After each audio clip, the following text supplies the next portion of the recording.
Kimberly Newman. This is NBC24 News at 11.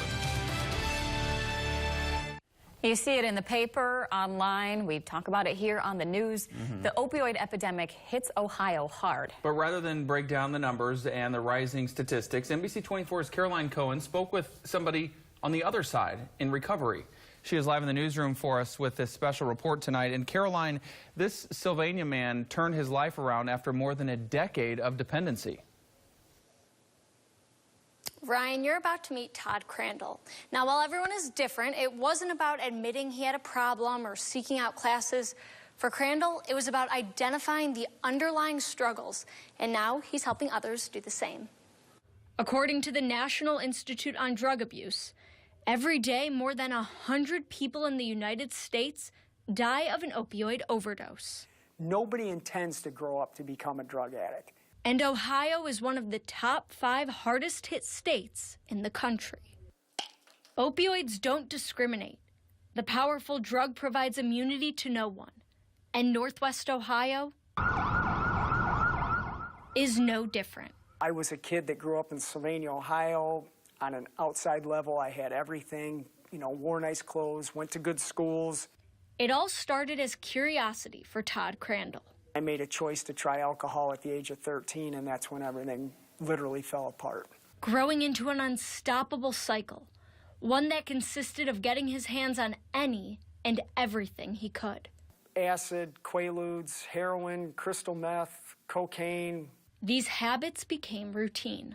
At the height of my addiction, it was 2/5 of whiskey a day, a couple grams of cocaine, heroin, crack, jails, living in my car, suicidal thoughts. You see, opioids create a physical addiction. They experience euphoria, which is that pleasurable feeling that most people who abuse these drugs look for, and then there's a pain response, and so it diminishes the perception of pain. Your body has its own version of opioids. They're called endorphins. These chemicals or hormones are released into the body when someone experiences pain or exercises. But opioids are not natural to the body. Our receptors get downregulated. What that means is that the body says we don't need as many of these receptors around. Creating the need, the desire, the addiction. Crandall recalls the day he hit rock bottom, April 15th, 1993. I registered a .36 at noon. I had been drinking for 3 or 4 days in a row, which is normal at that time, and taking a copious amount of other drugs. After 13 years in a drunken and drug-dependent state, I would have brief moments of clarity. It was that day he decided to quit, cold turkey. That's when he picked up Ironman competitions, a way to channel his feelings in a positive way. So doing exercise not only was improving myself physically, but spiritually and emotionally, it was helping me as well. After returning home from his 4th Ironman, he received a lot of attention from local media. The response was overwhelming. Police officers that had arrested me were calling the house. That's when Crandall decided he would help others. I got a master's degree in counseling, and then I became licensed as an independent chemical dependency counselor and also as a licensed professional clinical counselor. Crandall says while it became physical dependency, when he retraces his steps back to age 13, before that first sip, it was something else. My real mother committed suicide because of her drug and alcohol addiction. Now, Todd Crandall is the founder of Racing for Recovery. Alcohol and drug assessments.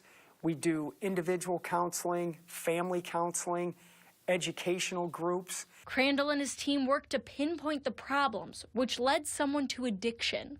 Because of not dealing with my mom's suicide effectively, it led me to not valuing myself where I was open-minded to try drugs and alcohol. 26 years sober, married with 4 kids, Todd Crandall is a completely different man.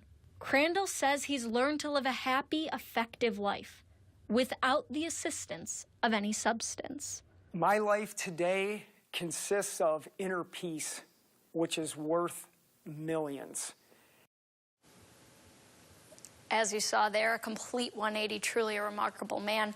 Racing for Recovery not only works with the abuser, but with their loved ones as well. And Crandall tells me they're one of the first in the country, in the actual world, to take that approach. Reporting live in the newsroom, Caroline Cohen, NBC24 News. All right, a lot of good information. Thanks, Caroline. Next at 11, the